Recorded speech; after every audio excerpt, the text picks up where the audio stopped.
अस्सलाम वालेकुम वरहमतुल्लाहि वबरकातुहू। मैं शादी वाले घर में गई हुई थी। हर कोई एक दूसरे से गपशप करने में मसरूफ था, मगर इस दौरान ज़ुहान बड़ी ही मदहोश सी निगाहों से मुसलसल मुझे देखे जा रहा था और उसके यूं देखने से मुझे बहुत उलझन सी महसूस हो रही थी।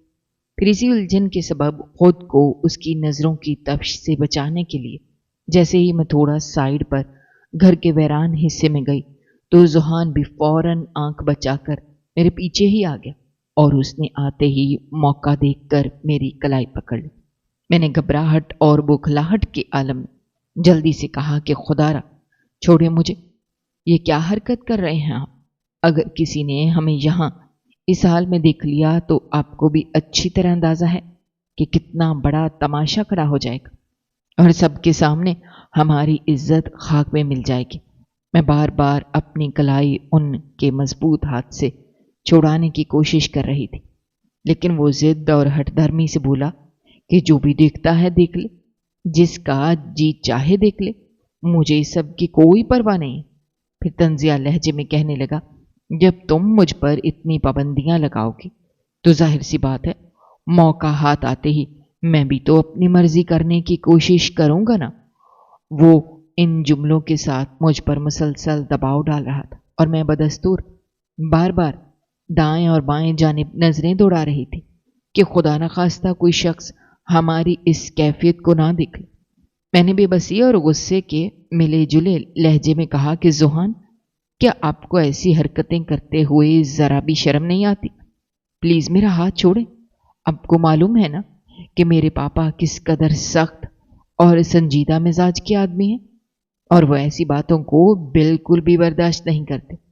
लेकिन वो बजाय समझदारी का मुजाहिरा करने के उल्टा हठधर्मी से काम लेते हुए बोला, हमारी मंगनी को पूरे 2 साल गुजर चुके हैं और तुम हो कि मुझसे ढंग से बात तक नहीं करती, मगर आज मैंने तहैया किया है अपने दिल की बात कहे बगैर तुम्हें जाने नहीं दूंगा। मेरी हालत इस कदर खराब और घबराहट का शिकार हो चुकी थी कि बयान से बाहर थी। फिर वो मुसलसल कहने लगा, आखिर तुम फोन पर मुझसे बात क्यों नहीं करती? मैंने जवाब दिया कि आप अच्छी तरह जानते हैं कि रात के 12 बजने के बाद मेरा मोबाइल मेरी अम्मी के कमरे में रख दिया जाता है और उन्हें ये बात सख्त नापसंद है कि लड़कियां रात गए तक अपने मंगेतर के साथ बातों में वक्त गुजारें, तो इसीलिए ये सब मुमकिन नहीं है। मैंने फिर इल्तिजा की मेरा हाथ छोड़ें। अगर किसी की नज़र हम पर पड़ गई तो वो न जाने क्या सोचेगा और किस तरह की बातें बनाएगा। लेकिन वो मदहोशी के आलम में कहने लगा, आज तुम बहुत खूबसूरत लग रही हो, मेरा तो दिल चाह रहा है इसी वक्त तुम्हें अपने साथ ले जाऊं। और फिर उसने ठंडी आह भरते हुए मजीद कहा कि तुम तो खुशकिस्मत हो जो तुम्हें इतना चाहने वाला मंगेतर मिला है। भला तुझे मुझ जैसा इतनी परवाह करने वाला शौहर कहाँ से मिलेगा जो तुमसे मिलने के लिए बहाने ढूंढता फिर रहा है? मैंने घबरा कर कहा, प्लीज ज़ुहान, मेरी कैफियत और पोजीशन को समझने की कोशिश करो। हम बेगाने घर में मौजूद हैं और मैं इस वक्त बहुत ज्यादा परेशान हूं। इस दौरान मेरी कलाई पूरी तरह सुर्ख हो चुकी थी क्योंकि वो बेहद जोर से पकड़े हुए थे और इससे पहले कि मैं अपना हाथ छुड़ा पाती उसने मेरा हाथ जोर से खींचा और अपने करीब कर लिया। लेकिन इसके बाद जो हरकत उसने की वो मेरे वहमो गुमान से भी बाहर थी। उसने अपना दूसरा हाथ मेरी कमर पर रखा और मुझे अपनी तरफ खींचने लगा। मैंने फौरन अपना दूसरा हाथ उसके सीने पर रखकर उसे पीछे धकेलने की कोशिश की और लरजती आवाज में कहा, ये क्या कर रहे हैं आप? मुझे छोड़ें। जिस रिश्ते में हम दोनों बंध चुके हैं, प्लीज इसकी नज़ाकत को समझें, थोड़ा हो इससे काम लें। इस कठिन सूरत हाल में मैं ना तो उस वक्त शोर मचा सकती थी और न ही मैं अपने बचाव के लिए किसी को मदद के लिए बुला सकती थी, क्योंकि ये सब एक नहायत नाजुक और पेचीदा सूरत हाल थी। वो हठधर्मी से बोला, जब तक तो तुम मुझसे मिलने का वादा नहीं करोगी मैं तुम्हें किसी हाल में नहीं छोड़ूंगा। मैंने थरथराते लहजे में कहा कि मैं नहीं आ सकती। आप क्यों समझने की कोशिश नहीं करते? अगर आपको इतनी ही जल्दी है तो आप मेरे घर वालों से मेरी रुखसती का मुतालबा करें। شادی کے بعد آپ چاہیں گے میں خوشی خوشی آپ کے ساتھ چلی جاؤں گی۔ لیکن وہ اپنی ضد پر قائم رہتے ہوئے بولا کہ شادی کے بعد وہ لطف اور مزہ نہیں ہوتا جو شادی سے پہلے کے رومانس میں ہے، اور میں ایسے مواقع کبھی ضائع نہیں کرتا۔ اسی لمحے، اس سے پہلے کہ وہ مزید کوئی ناشائستہ حرکت کرتا یا مجھے شرمندگی اور خفت میں مبتلا کرتا، اچانک میرے پیچھے سے ارحم بھائی کی بھاری آواز، گونجدار آواز بلند ہوئی۔ وہ سخت لہجے اور اونچی آواز میں کہنے لگے، ذوحان، یہ کیا کر رہے ہو تم یہاں؟ ان کی گرجتی ہوئی آواز سنتے ہی ذوحان نے گھبرا کر فوراً میرا ہاتھ چھوڑ دیا، جبکہ میں اس دوران اتنی زیادہ شرمسار ہوئی تھی کہ الفاظوں میں بیان نہیں کر سکتی۔ میں نے جلدی سے خود کو سنبھالا اور وہاں سے فوراً باہر نکل گئی۔ یہ سارا ماجرا میری کزن شمیم کی شادی میں پیش آیا، جو کہ میرے تایا کی بیٹی تھی۔ شمیم ارحم بھائی کی سب سے چھوٹی بہن تھی، جو کہ میری ہم عمر ہونے کے ساتھ ساتھ میری قریبی دوست بھی تھی۔ ارحم بھائی میرے تایا زاد بھائی تھے اور ذوحان میرا خالہ زاد تھا۔ میرے والد اور میرے تایا ایک ہی مکان میں اوپر نیچے کے پورشن میں رہائش پذیر تھے، اور دونوں کے درمیان ہمیشہ بے مثال اتفاق اور ہم آہنگی چلتی آ رہی تھی۔ تایا ابا کے اس سب سے بڑے بیٹے ارحم بھائی کا ہم سب پر ایک خاص رعب اور دبدبا رہتا تھا، اور ہم تمام کزن ہی ان سے بہت ڈرتے تھے۔ ان کی کسی بھی بات یا حکم کو ٹالنے یا ان کے سامنے بحث کرنے کی کسی کزن میں بھی جرت نہیں ہوتی تھی۔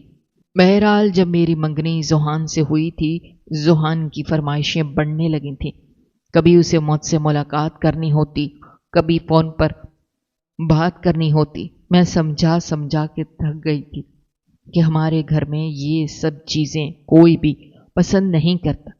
میری خالہ کچھ ماڈرن قسم کی تھی، اور ان کی فیملی میں ان باتوں کو شاید برا نہیں سمجھا جاتا تھا، لیکن ہمارے ہاں اس بات کا بہت خیال رکھا جاتا تھا۔ ابھی بھی شمیم کی مہندی کا فنکشن تھا۔ جب ہم سب لوگ تیار ہو کر ارحم بھائی کی گاڑی میں ہی بیٹھ کر آئے تھے، مہندی ایک بہت بڑے ہال میں کی گئی تھی۔ وہیں ذوحان اور میری خالہ بھی آئی تھی۔ وہیں ذوحان کی نظریں مجھ پر ٹک گئیں، اور وہ بار بار مجھے موبائل پر میسیجز کر رہے تھے کہ برائڈل روم کی پچھلی جانب آ کے میری بات سن لو۔ وہ جگہ قدرے سنسان تھی، وہاں پہ کوئی بھی نہیں جاتا تھا۔ میں تذبذب کا شکار تھی۔ وہ کہنے لگا، اگر تم نہیں آئی تو میں تم سے ناراض ہو جاؤں گا، تم سے بات تک نہیں کروں گا۔ مجبوراً سب کی نظروں سے بچتے بچاتے مجھے برائڈل روم کی پچھلی جانب جانا پڑا، جو کہ چھوٹی سی راہداری تھی۔ وہاں قریب میں ہی لیڈیز اور جینٹس واش روم بنے ہوئے، اس لیے وہاں پہ زیادہ تر کوئی نہیں آتا تھا۔ جب میں وہاں گئی تو ذوحان پہلے سے موجود تھا۔ کہنے لگا، میں تم سے ملنا چاہتا ہوں، کہیں باہر ریسٹورنٹ میں بیٹھتے ہیں، کھانا کھاتے ہیں۔ میں نے کہا، میرے گھر والے مجھے اس چیز کی اجازت نہیں دیں گے، لیکن ذوحان بضد تھا۔ بہرحال جو کچھ ہوا تھا بہت برا ہوا تھا۔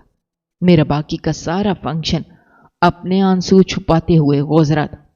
ہم لوگ فنکشن کے بعد واپس آ رہے تھے، ارحم بھائی بڑے غصے میں تھے۔ جیسے ہی میں شمیم کے ساتھ گاڑی میں بیٹھنے لگی تو وہ مجھے گھورنے لگے۔ میں نظر چرا کے بیٹھ گئی۔ گاڑی انہوں نے کافی تیز چلائی تھی۔ ہم سب لوگوں کو گھر چھوڑا۔ جب میں گاڑی سے اترنے لگی تو کہنے لگے، رمینا، ابھی سونے کے لیے مت جانا، اور واپس آ کر مجھے تم سے بات کرنی ہے۔ ان کی یہ بات سن کے میرا دل زور زور سے دھڑکنے لگا۔ میں گھر پر آ گئی۔ سب لوگ شمیم کی بہت تعریف کر رہے تھے۔ اماں کہہ رہی تھیں، شکر ہے سب کچھ خیر و عافیت سے ہو گیا، لیکن سب لوگ تھک چکے تھے، اس لیے تائی اماں اوپر کے پورشن میں چلی گئیں۔ شمیم بھی اوپر چلی گئی۔ میری چھوٹی بہنیں اپنے کمروں میں جا چکی تھیں، لیکن میں لاؤنج میں بیٹھی ہوئی تھی۔ بہت ڈر لگ رہا تھا۔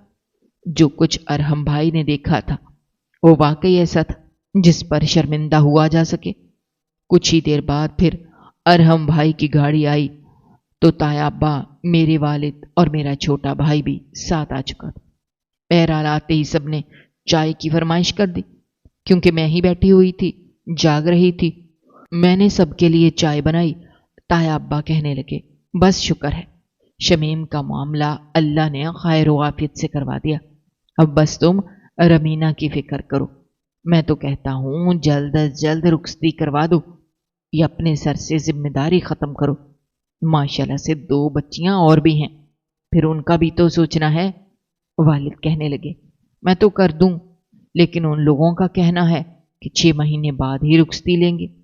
अब भाई साहब, मैं अपने मुंह से बेटी की शादी की बात बार बार करता हुआ अच्छा नहीं लगता। अरहम भाई भी वहीं पे बैठे थे। मैंने चाय बना के रखी, मैं किचन में आ गई। अरहम भाई कहने लगे, चचा, मेरे ख्याल से आपको साफ और सीधी बात करनी चाहिए कि 2 साल हो गए हैं मंगनी को, इसलिए शादी 6 महीने पे ना डालें। अगर आपको बात करने में झिझक महसूस हो रही है तो मैं और अब्बा बात कर लेते हैं। ताया अब्बा मेरे वालिद से कहने लगे, अरहम ठीक कह रहा है, मैं और अरहम बात कर लेते हैं, ये मुनासिब रहेगा।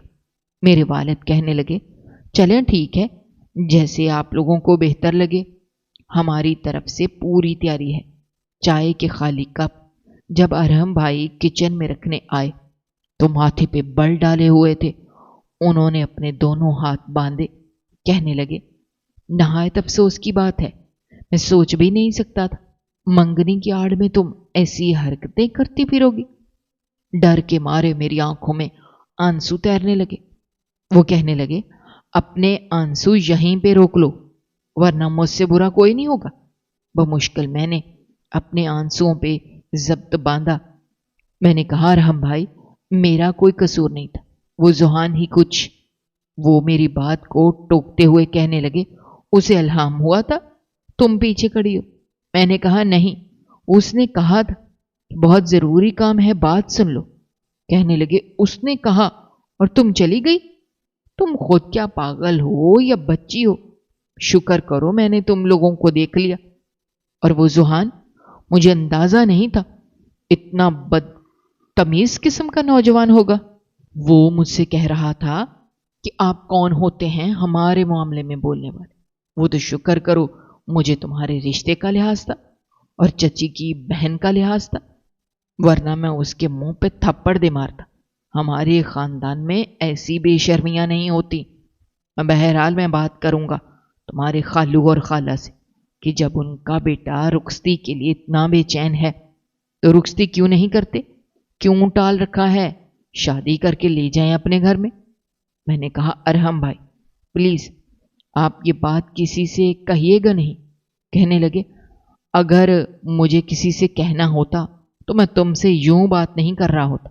बहरहाल मुझे बहुत बुरा लगा है, आइंदा ध्यान रखना। मैंने कहा, जी। मैं अपने कमरे में आ गई, फिर जाके अपना सांस बहाल किया। शमीम की शादी पे दोबारा मैंने जोहन की शक्ल की तरफ देखा तक नहीं था, क्योंकि अगर मैं देखती तो कोई ना कोई इशारा मुझे जरूर कर देता। उसके बाद बहुत से मैसेजेस भी आए, लेकिन मैंने वो भी नहीं पढ़े, बस इग्नोर करती रही। फिर जैसे ही शमीम की शादी खत्म हुई, मेरे ताया अब्बा और अरहम ने मेरी वालदा के साथ जाकर खाला और खालू से बात की, लेकिन उनका यही कहना था कि 6 महीने से पहले वो शादी नहीं ले सकते। जैसे ही वो लोग वापस आए, अरहम भाई ने मुझसे कहा कि तुम 6 महीने तक जुहान से कोई भी राब्ता नहीं रखोगी। मैं उनकी बात के खिलाफ चल ही नहीं सकती थी। मैं क्या, कोई भी नहीं चल सकता। अरहम भाई शादीशुदा थे, लेकिन उनकी डिवोर्स हो चुकी थी, क्योंकि सोबिया भाभी अपनी मनमानी करने की आदी थी। उनका पहनना ओढ़ना काफी अजीबो गरीब किस्म का होता था। गहरे गले के चुस्त लिबास पहनती थी, और हमारे घर में बहू बेटियां ऐसे कपड़े नहीं पहना करती थी। इसलिए सबसे पहला एतराज अरहम भाई को यही होता था कि चूड़ीदार पजामा और चुस्त कमीज तुम नहीं पहनोगी। लेकिन वो बहुत जिद्दी थी, नहीं माने। बस 1 साल उनका इन्हीं बहसों मुबाहिसे में गुजरा।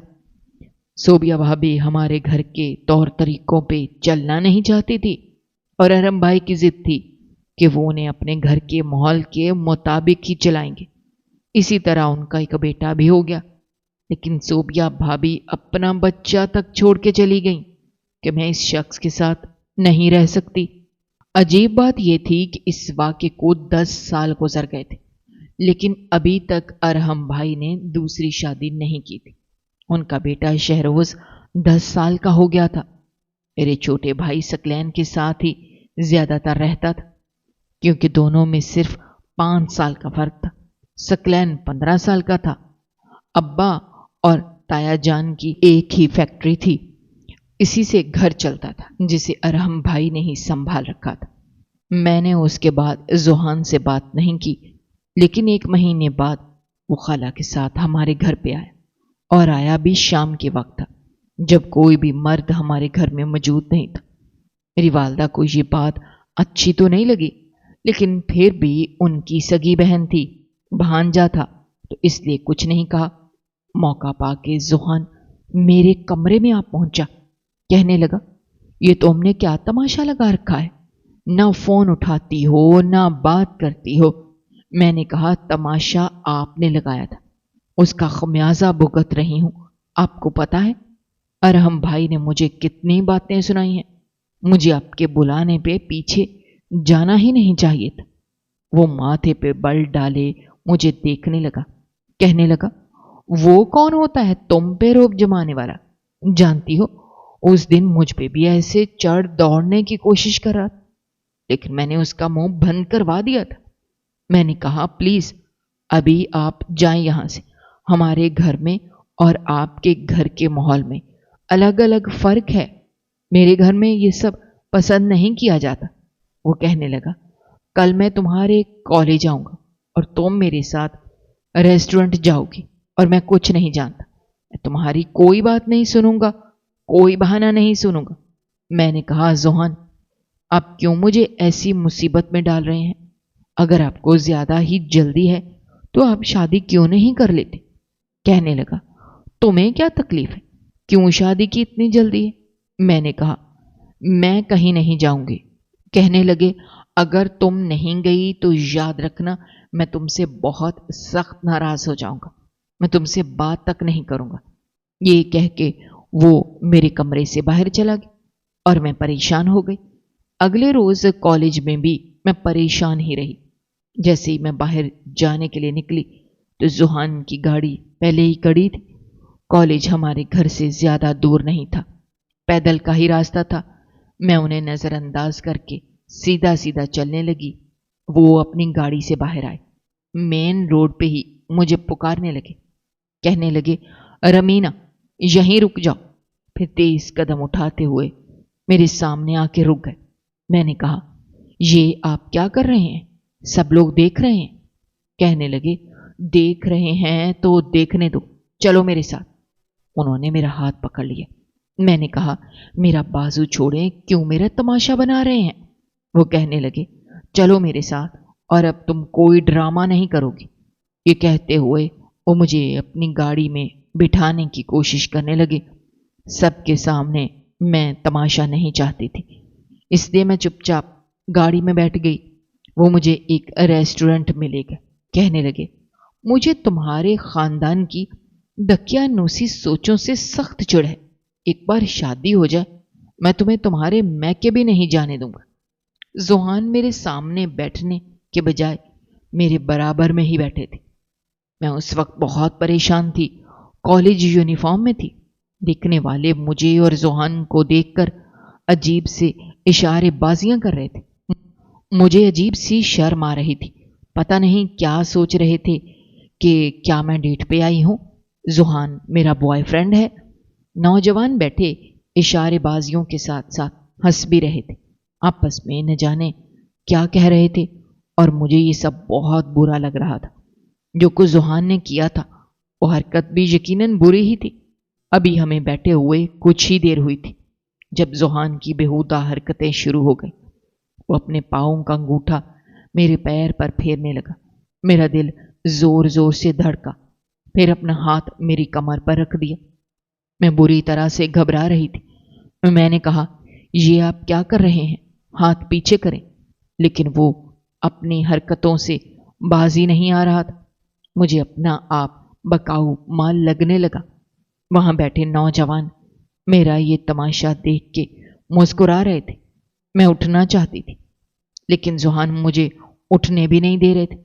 کہنے لگا، اتنی دیر بعد تو تم میرے ہاتھ لگی ہو، آج تمہیں چھوڑنے کا جی ہی نہیں چاہ رہا۔ میں یوں تھی کہ ابھی میرے آنسو چھلک پڑیں گے، بہت زیادہ بدحواس تھی، جب اچانک سے مجھے لگا کسی نے ذوحان کا ہاتھ میری کمر سے اٹھا کر پیچھے جھٹکا۔ وہ بوکھلا گیا۔ وہ جیسے ہی پیچھے ہوا تو سامنے ارحم بھائی بڑے غصے سے کھڑے تھے۔ ان کے ساتھ 2-4 لوگ اور بھی تھے، شاید وہ اپنے کلائنٹ کے ساتھ میٹنگ کرنے کے بعد انہیں یہاں ریسٹورنٹ میں کھانا کھلانے کے لیے لائے تھے۔ میری تو رنگت اڑی ہوئی تھی۔ ایک زوردار تھپڑ ارحم بھائی نے میرے منہ پر مارا۔ کہنے لگے، کالج کا بہانہ کر کے تم یہ سب کر رہی ہو؟ میں تو کچھ بول ہی نہیں پائی۔ ذوحان کہنے لگا، تم ہوتے کون ہو ہر جگہ پہنچنے والے؟ کیا لگتے ہو تم روینہ کے؟ کہنے لگا، میں اس کا بھائی لگتا ہوں۔ سن لیا تم نے؟ جب تمہیں پتا ہے کہ ہمارے گھر میں کوئی ایسا الٹا سیدھا فیشن ہے ہی نہیں کہ منگنی کے بعد لڑکا لڑکی ملاقاتیں کرے، تو کیا تمہیں اردو میں سمجھ نہیں آتی؟ اگر تمہیں اتنا ہی شوق ہے اسے ریسٹورنٹ میں لانے کا تو پہلے مولانا صاحب کو لے کر آؤ، عزت سے نکاح کرواؤ اور رخصت کروا کے اس کو لے کے جاؤ، ورنہ دفع ہو جاؤ۔ یہ کہہ کر وہ مجھے اپنے ساتھ باہر لے گئے اور مجھے گاڑی میں بٹھا کے گھر لے آئے۔ پورا راستہ میں روتی رہی، یہی کہتی رہی کہ وہ مجھے مجبور کر کے لے گیا تھا۔ وہ کہنے لگے، تم مجبور ہوئی، اس نے مجبور کیا۔ اگر تم مجبور نہ ہوتی تو وہ تمہیں مجبور کر نہیں سکتا تھا، تم اسے صاف انکار کر دیتی۔ میں نے کہا، آپ میرے رشتے کی نوعیت نہیں سمجھتے۔ وہ کہنے لگے، وہ رشتے کی نوعیت نہیں سمجھتا، اگر اسے واقعی تمہاری عزت کا خیال ہوتا تو کبھی ایسی حرکت نہیں کرتا۔ لیکن اس بار میں چپ نہیں رہوں گا۔ میں نے روتے ہوئے ارحم بھائی کی منت سماجت کی، لیکن انہوں نے پھر بھی میری والدہ سے بات کی۔ جب میری والدہ کو پتہ چلا تو وہ بھی مجھے برا بھلا کہنے لگیں، لیکن ہوا یہ کہ میری والدہ نے اپنی بہن سے بات کی۔ ہماری شادی 2 مہینے میں طے ہو چکی تھی، لیکن ذوحان بہت غصے میں تھا۔ ہماری مہندی والے دن ہمارا نکاح ہو چکا تھا، رخصتی اگلے دن ہونی تھی۔ جیسے ہی ہمارا نکاح ہوا ہمیں ایک ساتھ بٹھا دیا گیا، پھر مہندی کی رسم شروع کر دی گئی، لیکن ذوحان کا منہ پھولا ہوا تھا، ماتھے پر بل ڈالے بیٹھا ہوا تھا۔ پھر میرے کان کے قریب کہنے لگا، تو تمہارا وہ کزن کیا سمجھتا ہے خود کو؟ میں کوئی 2 نمبر قسم کا لڑکا ہوں جو تم سے نکاح نہیں کروں گا، تمہیں چھوڑ دوں گا؟ اس خبیث کے بچے کو تو میں چھوڑوں گا نہیں۔ بہت عزت اور غیرت ہے نا اس میں اب اسے منہ توڑ جواب دوں گا۔ میں بہت گھبرائی ہوئی تھی، میں سمجھ نہیں پا رہی تھی کہ کیا کروں کیا نہ کروں۔ بہرحال جیسے ہی مہندی کی رسم ختم ہوئی میں اپنے کمرے میں آ گئی، کیونکہ مہندی گھر پہ ہی کی گئی تھی۔ لیکن کچھ ہی دیر بعد میری کھڑکی کھٹکی، جو کہ باہر کی راہداری کی طرف تھی۔ میں نے کھڑکی میں دیکھا تو ذوحان تھا۔ میں نے کھڑکی کھولی تو وہ اندر آ گیا۔ میں نے کہا، آپ یہاں کیوں آئے ہیں؟ کہنے لگا، کیوں؟ اب تو میرا نکاح بھی ہو گیا ہے تم سے، اب کیا تکلیف ہے تمہیں؟ پتہ نہیں اب انہیں کس بات کا غصہ تھا، کون سی ضد تھی۔ میں نے کہا، ذوحان کل رخصتی ہے، کل میں آپ کے گھر آ جاؤں گی۔ کہنے لگا، نہیں، تمہارے اس روب جوانے والے کزن کو یہ تکلیف تھی نا کہ منگنی کا رشتہ شرعی حیثیت نہیں رکھتا، لیکن نکاح تو رکھتا ہے نا۔ یہ کہہ کر اس نے میرے دونوں ہاتھ پکڑے۔ میں نے کہا، یہ آپ کیا کر رہے ہیں؟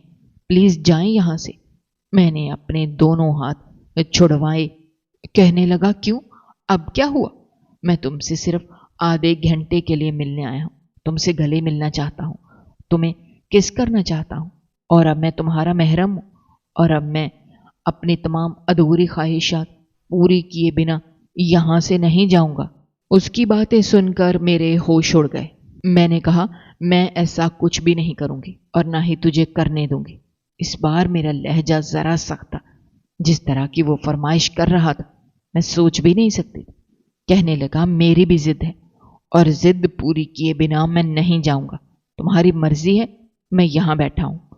ये सूरत हाल देखकर मैं तो यूं हो गई थी जैसे अभी रो दूंगी।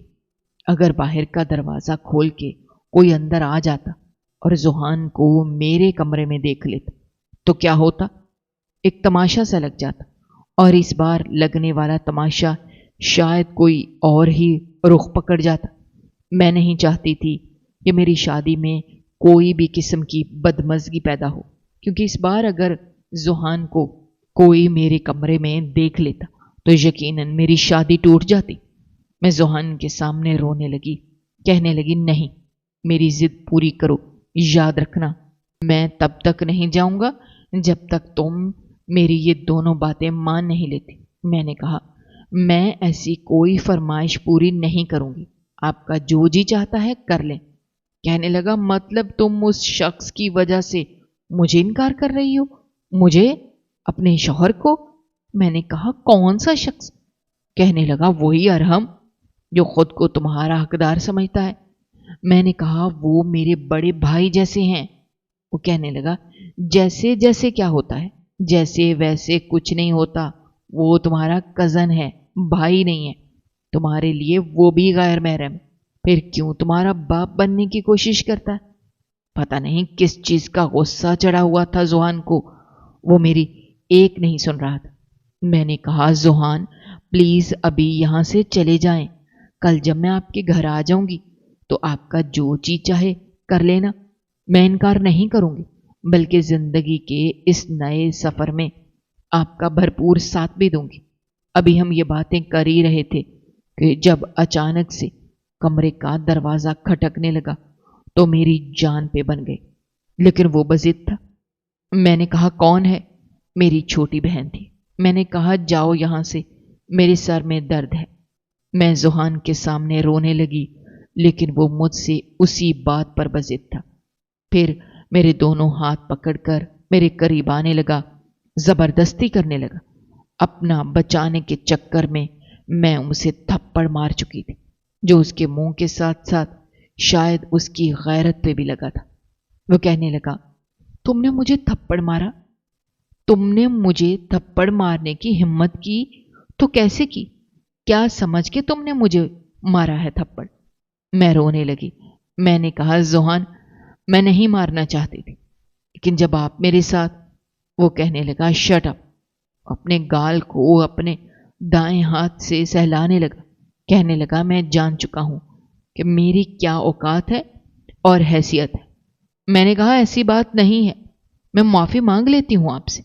वो कहने लगा, नहीं, मैं जान चुका हूं कि मेरी औकात और हैसियत क्या है। वो कहने लगा, रमीना, मैं अपने पूरे होशो हवास में तुम्हें तलाक देता हूं। मेरी तो जैसे जान निकली। मैंने कहा, जुहान ये क्या कह रहे हैं? उसने यही जुमला 3 दफा दोहराया और खिड़की से बाहर निकल गया, और मैं यूं थी जैसे सांस लेना भूल गई। मुझे लग रहा था जो कुछ मैंने सुना वो गलत था। अभी 2 घंटे पहले ही तो निकाह हुआ था और 2 घंटे बाद तलाक। मेरा दिमाग चकरा रहा था। मुझे समझ नहीं आ रही थी कि ये हुआ क्या है और क्यों हुआ है। मेरे आंसुओं पे अपना इख्तियार नहीं था। मैं रोए जा रही थी और वहीं चकरा के गिर गई। पता नहीं कब और कैसे मेरा दरवाज़ा खोला गया, क्योंकि जब मुझे होश आया तो तब मैं बेड पे लेटी हुई थी। सुबह हो चुकी थी। अरहम भाई, मेरे वालिद, ताया, ताई, अम्मी, मेरी वालदा सब मेरे गिर्द मौजूद थे। डॉक्टर मुझे ड्रिप लगा रहा था। वो हमारा फैमिली डॉक्टर था। इन सबको देखकर मेरी आंखों से आंसू बहने लगे। रात का सब कुछ याद आ गया। मुझे लगा शायद सबको इस बात का इल्म हो चुका है जो कुछ जुहान ने किया है। हो सकता है बाहर जाके सबको बताया हो। मेरी शादी की जगह मेरी बर्बादी शुरू हो चुकी थी। मेरी आंखों से बहते हुए आंसू देखकर मेरी वालदा फौरन चौंकी। कहने लगी, कि तुम्हें क्या हो गया है रमीना? तुम अचानक बेहोश क्यों हो गई थी? मैं उनके इस आम और बिल्कुल नॉर्मल अंदाज को देखकर और भी ज्यादा हैरत में पड़ गई, क्योंकि मेरे दिल में तो ये खौफ बैठा हुआ था कि शायद जोहान ने सब घर वालों को बता दिया होगा, लेकिन मां के चेहरे और बातों से ऐसा लग ही नहीं रहा था। मैं सोचने लगी, अगर जोहान ने बाहर किसी को कुछ नहीं बताया तो फिर उसने क्यों नहीं बताया? इसके पीछे क्या वजह है? लेकिन इससे पहले कि मैं कुछ बोलती या अपनी बात समझाने की कोशिश करती, मेरी वालदा ने जल्दी से कहा, बेटा अब दवाई खा लो ताकि शाम तक तुम्हारा बुखार उतर जाए। देखो ना, आज तुम्हारी रुखसती है और तुम यहाँ बुखार लेकर बैठी हो। क्या तुम चाहती हो कि अपनी खाला के घर इस हालत में जाओ? लोग ये सोचें कि हमने तुम्हारी देखभाल ही नहीं की। वो बात कर रही थी और मैं अंदर ही अंदर मजीद परेशान हो रही थी। उन्होंने फिर कहा, मुझे लगता है शादी की टेंशन की वजह से तुमने पिछले 2-3 दिनों से ठीक तरह खाना भी नहीं खाया होगा, इसीलिए तुम कमजोर और बीमार हो गई हो। डॉक्टर भी यही कह रहा है कि तुम्हारा बीपी लो हो गया था। मैंने कहा, अम्मी प्लीज मेरी बात तो सुने, लेकिन मेरी माँ ने एक लफ्ज तक न सुना और बगैर रुके मुसलसल अपनी गुफ्तगू जारी रखी। इसी दौरान मेरी ताई अम्मा भी मेरे करीब आ गईं और मेरी माँ से कहने लगी, बहन अब बस भी करो, रमीना को आराम करने दो। अब हम सब बाहर जा रहे हैं ताकि बाकी के काम भी निपटा सकें। ये सुनकर मैं अंदर से टूट सी गई थी कि कैसे इन सबको सच बताऊं और किस तरह बताऊं कि मेरे साथ कितना बड़ा हादसा पेश आ चुका है। जब सब लोग कमरे से जा चुके और दरवाज़ा अच्छी तरह बंद हो गया तो अचानक मेरे मोबाइल की घंटी बजने लगी। मैंने कांपते हाथों से मोबाइल उठाया तो स्क्रीन पर जोहान का नंबर जगमगा रहा था। इस नंबर को देखते ही मेरे अंदर शदीद नफरत की लहर दौड़ गई। मैंने फोन उठाया, सख्त लहजे में कहा, अब क्या चाहते हैं आप? क्यों फोन किया है मुझे? आपको जरा भी ख्याल नहीं आया कि आपने मेरे साथ क्या किया है? आपने मेरी इज्जत को दांव पर लगा दिया। आपको जरा भी एहसास नहीं है अगर ये बात खुल गई तो इसके कितने भयानक नताइज हो सकते हैं। इधर से वो कहने लगा, मैं गुस्से में था रमीना, पता नहीं मैंने तुमसे क्या कुछ कह दिया। मैं गुस्से और दुख से लरसते हुए बोली, क्या कह दिया था आपने? जोहान, आपने सिर्फ उल्टी सीधी बातें ही नहीं की थी और ना ही मुझे गालियां दी और ना बुरा भला कहा और ना ही मेरी तजलील की थी। तुमने तो सीधा सीधा मुझे तलाक ही दे डाली थी। अब मैं कैसे तुम्हारे साथ चली जाऊं? सवाल ही पैदा नहीं होता। और मैं तो तुम्हारी शक्ल दिखना भी गवारा नहीं करती और तुम मुझसे साथ चलने की बात कर रहे हो। अगर मामला गलत कलामी तक रहता तो बात समझ में आती थी, लेकिन अब तो पानी सर से गुजर चुका है। मेरी बात सुनकर वो झुंझलाकर बोला, बस ज्यादा मुंह ना खोलो। तुम्हें ये तो पता है अगर तुम्हारी इज्जत खराब होगी तो इसके साथ ही मेरी इज्जत का भी जनाजा निकलेगा। इसलिए बेहतर यही है अभी तुम हर हाल में चुप रहो। देखो, मैं सारा मामला आराम से संभाल लूंगा, लेकिन इस वक्त तुमने किसी को भी कुछ नहीं बताना। मैंने कांपते हुए कहा, चुप रहने का क्या मतलब है? मैं क्यों और कैसे चुप हो जाऊं? वो सख्त लहजे में बोला, अभी तुम्हारी रुखसती होने वाली है, उसे होने दो।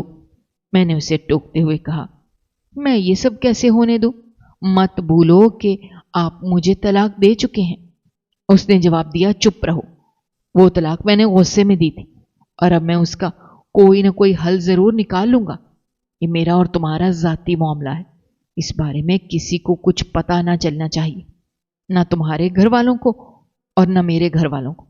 मैंने कांपती हुई आवाज में कहा, दूसरों को नहीं मालूम लेकिन मुझे तो सब पता है ना, और सबसे बढ़कर मेरा अल्लाह तो सब जानता है। मेरी बात सुनकर वो हंसते हुए बोला, देखो अभी इन बातों का टाइम नहीं है, थोड़ी समझदारी दिखाओ।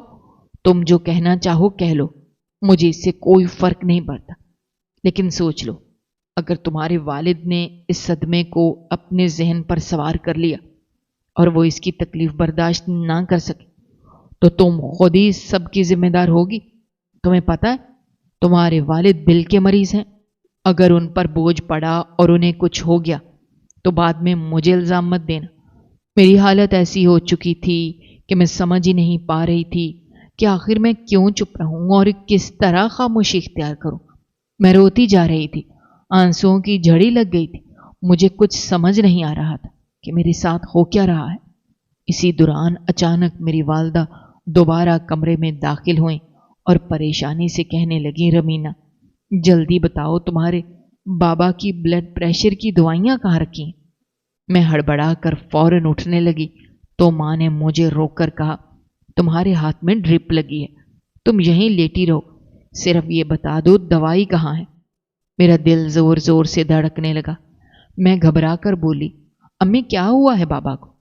उन्होंने घबराहट भरे लहजे में कहा, उनका बीपी शूट कर गया है, जल्दी बताओ उनकी दवाई कहाँ रखी है। ये सुनकर मेरी तो जैसे जान ही निकल गई थी। मैंने बगैर वक्त ज़ाया किए जल्दी से अपनी वालदा को दवाई का बताया और वो कमरे से बाहर चली गई, जबकि मैं बेबसी से बिस्तर पर लेटी सोचती रह गई थी कि अब क्या करूं, किस तरह इन सबको सच्चाई बताऊं और किस तरह इस बड़े हादसे को बयान करूं जो मेरे साथ पेश आ चुका था। मेरा बाप बीमार था, अगर ये खबर उन्हें पता चलती तो खुदा न खास्ता वाकई उन्हें कुछ न कुछ हो जाता। मोहतरम नाजरीन, अब ये फैसला मैं आप पर छोड़ती हूँ कि इस कठिन और मुश्किल सूरत हाल में मुझे क्या करना चाहिए। कौन सा फैसला मेरे लिए दुरुस्त रहेगा? मैं अपने वालिद को बचाऊं या खुद को बर्बाद होने से? प्लीज़ कमेंट सेक्शन में हमें अपनी कीमती राय से ज़रूर आगाह कीजिएगा। मुझे आप सबके जवाब का इंतज़ार रहेगा। शुक्रिया।